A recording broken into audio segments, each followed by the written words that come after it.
What's that? You're ringing the bell? Oh, hello. I didn't see you there. Hello everybody. My name is Louise Pentland. If you are new to my channel, I make videos about motherhood and lifestyle. And if you're an oldie but goldie, come on in, get comfortable, literally come on in, because today's video is going to be a house tour of the rental house that I have been talking about over on Instagram. I have been talking about this house now since November, December time. I feel like there's so much to say about the house and what's happened, and just to really fill you in, but I'm going to be kind of giving you a tour at the same time, so I'll go bit by bit, step by step. So you are in the porch here. Look, it's got a lovely little ring-a-linger. That's very satisfying, isn't it? That was from my grandparents. So that's the first thing about this house, is that this house belonged to my grandparents. They moved into this house, I think it was in 1962, and then they moved out in 2016, which is when I bought it. So I bought this house for around the £220,000 mark, and that was 4 years ago. I rented it out in the state that it was in. So the person that wanted to move into it was someone that my dad knew, and he really just wanted to move in straight away, even though I said, actually, my plan is to spend a few months doing it up and getting it all sorted. He was really keen. I was like, no, I just want to move in now. So when he moved out in November, it really needed doing up. It was granny chic, to say the least. Okay, let's move you in. You're on a tripod, so we'll do a bit of tripod. Whoop, whoop. Sorry guys. We'll do a bit of tripod filming, and also just a bit of like handheld. So in November, he moved out at the very end of November. I think it was like one of the last days of, and I thought, right, we will renovate this house and we'll have it back on the market for renting. And my plan was by early February. This has taken so much longer than we planned, but as all of you will know, we've been in a worldwide pandemic, and it's really slowed things down. And also, I remember at the time when I started renovating this, I was like, oh, Christmas, it's the worst time to try and renovate a house because nobody wants to work over the Christmas period. I've chosen the worst time. That wasn't actually true. The worst time to try and renovate a house is during a worldwide pandemic. So initially what I planned to do with the house was carpets, walls, bathroom and kitchen. Now, let's do a bit of tour, and then I'll tell you why that didn't quite happen. So I think I'll just take you off of your little tripod here. So this is the front door that we just came in, and then if you go directly to the left, you come to this room, and this is a really special room because this is a room that my granddad built himself. It's actually an extension to the house. So the house would have just ended here. If you can see, the wall just goes here and goes straight into the stairs. So the house would have ended here, but he built into the garden to make this room, which Grandma and Granddad used as their dining room, a formal dining room. They had their big table here, and I remember they had like a writing desk bureau just here. As you can see, I've gone for this wood effect flooring. When I was first starting out, I wasn't sure with the renovation, I wasn't sure if I should do carpet or like laminate style flooring, and I asked on Instagram, and so many of you said laminate, and lots of you that are renters said you much prefer it like this. You feel like it's cleaner, it's easier to maintain. So this isn't like roll out laminate, it's like long planks that you click in, so it's click and clock, something like that. I don't know what it's called. It's not Carndine, but it's like Carndine, and then it's been finished really nicely just at the edges. The walls all had some really fetching bobbly paper. This room actually had some really nice floral bird paper, and this is the original ceiling there. Some of the ceilings we've had redone, but this one was fine, so I've kept it as is. And then these lights, the previous tenant, so the man that lived here after Grandma and Grandad put those in, so they've just stayed for now. Moving out into the hall, so there's the front door. You go down here, and this is like my favourite view because so much has changed from here. The carpets we put on the stairs, they are new. Everything's been painted from the bobbly wallpaper. And if you look really carefully at maybe some of the before pictures or footage that I'll be inserting, you might notice that all the switches have changed. I'm going to move you into the kitchen and tell you about the switches. Fascinating stuff, I know. So we're in the kitchen now, which has been completely ripped out and redone. When I decided to renovate this, I had my cousin who's an electrician come round, and I said, I just want the plates of the lights to be replaced because they're looking a bit old and dated, and I just want to freshen them up.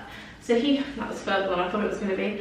So he came around to do that, and then he was like, Louise, the wiring in this house is so old that you need to replace it. And we looked into it, and basically this house needed a full rewire. So that was an unexpected cost. Something I've learned from renovating a house is that there are unexpected costs, but if I hadn't have done that rewire, it would have needed to be done very soon anyway. And since we were renovating and like changing walls, like ripping off wallpaper and all that sort of stuff, it made sense to do the rewire because they have to like dig into the walls, they do chasing into the walls, it makes a big mess. So we just said, yes, we'll do the rewire. And what that did do was take a significant budget, a significant chunk of money out of the budget. So you'll see upstairs where that budget came from, unfortunately.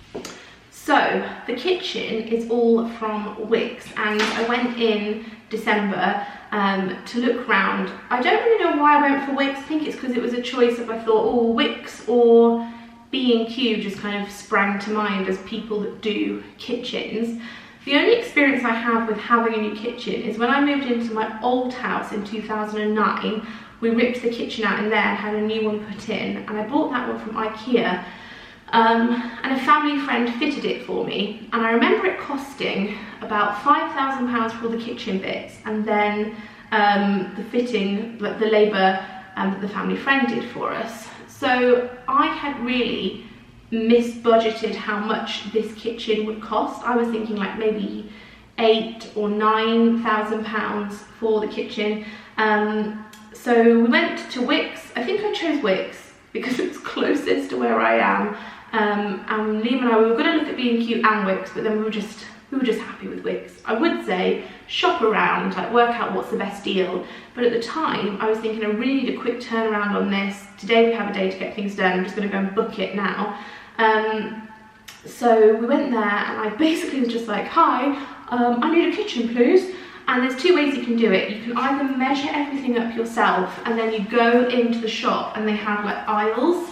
This is not enough. There are aisles and aisles of like kitchen cabinets and drawers and sinks and all the things you would need, and then you choose it because you've measured up, and you hire people to fit it, and basically you just buy the bits and then have someone else fit it for you. I really did not feel confident doing that. I didn't have the time. Like, this isn't my full-time job. This is just sort of like one avenue of my job, I guess. And I didn't have the time to do that, or the confidence, or really the skills to do that. Like, it's fitting a kitchen and measuring and all that sort of stuff. That's a real skill. You might think measuring's not a skill, but I have measured a lot of things wrong in my time, and I was not about to mess that up with like thousands of pounds worth of equipment, let me tell you. So we had a consultation with them, and they came around and measured it, and then we went into the store, and they had like done some designs on the computer and just picked what we wanted. And it meant also there was a wider range of kitchen looks that you could go for. This is the look of kitchen I've gone for. I think it's sort of industrial farmhouse, which I know is a bit of a strange hybrid, but I think it works. I really liked these countertops. I think they're really warm and really pretty, and I like the kind of wood effect to them. The hob and cooker was just what they recommended there. I think it's one of their popular ones, so that's all really nice. And look, it's never been used, it's all brand new and fresh. All the drawers are soft touch closed, and I really like the handles on them. They're these like warm copper. This is what I meant by like these are a bit industrial. but this is a little bit farmhouse. And the sink I absolutely love. What is that noise? So sorry. So sorry about that. Oh, it started again. Oh no. Yes, I really love this sink. I really love the, oh my goodness, are you joking? I'm so sorry.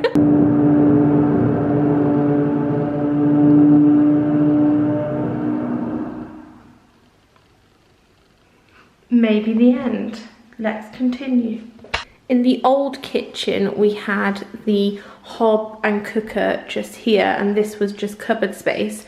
But it made more sense to put it here, and we have tiled around with these really beautiful subway tiles. And Daniel, that's my cousin who's also my electrician, we've got so many power points in because you have a lot of appliances, don't you? Toaster, kettle, and your phone and all that kind of stuff. We also had the ceiling stripped and spotlights put in. So I just think it's a really, really beautiful kitchen now, and the flooring carried through from the rest of the room. And then this is my favourite. This is like a little original part of the house. And this is the service hatch that I used to play in when I was little. I used to stand here and like do peepo and like talk to grandma, and she used to send things through because we used to have a table just there. So that's a really special part of the room. If we move round, so that was the front door, we've been into that room. This here is the main room of the house, I suppose. When we stripped all the wallpaper, we found that there was a hidden door just here. Hang on, I'll take you out over here. So front door just there. And we found that there was a door here that had been blocked off. And I'll show you why when we get through. So this is the main lounge here. And as you can see above me, that's the bit where the room would have divided. So there would have been a door going through to this part here, which is the dining room. There's the little service hatch as well. And then the door would have been just here. Something a bit special about this room, as well as finding the hidden door there, is that on this wall, when we stripped the wallpaper, we found that there was a little hidden message. It was so lovely. There was a little message there from my Auntie Cleo, who's very sadly passed away now. But she had written that when she was little, and Grandad had decorated the room, and she'd written her name, Cleo Pentland, a little message. So what we did is I wrote a little message, and Darcy wrote a little message with the year as well. She had put the year. And then rather than just painting over it, our decorator really kindly put a sheet of lining paper on it. So if ever we wanted to see those messages, we could just take that paper off and it's not lost forever. So that's the lovely thing about this room. It goes out over here onto a garden. The garden is a really, really good size. It doesn't have any grass, so easy to maintain. And then also a garage that has side access over there. And if you move over here, look, it's the little service hatch that we were talking about goes onto there. So that's pretty much all of the downstairs. I've kept all the original doors because they let so much lovely light in. This bit here was like a wood effect, which was very fashionable in the 70s. And my grandma and granddad used to have a really big velvet mustard curtain, couldn't get my words out there, and they would shut that in the evenings to make the room a bit more cozy. And something else that I've kept in, which I just love, it's very echoey, apologies, is the cupboard under the stairs has the original little stained glass window in, which I think is so sweet. Okay, let's go upstairs. I decided to carpet everywhere upstairs because I just think it's cozier and warmer and nicer, and it's a bit smaller up here because that's the extension there. The glove, you get that as well when you rent the house, you get that glove.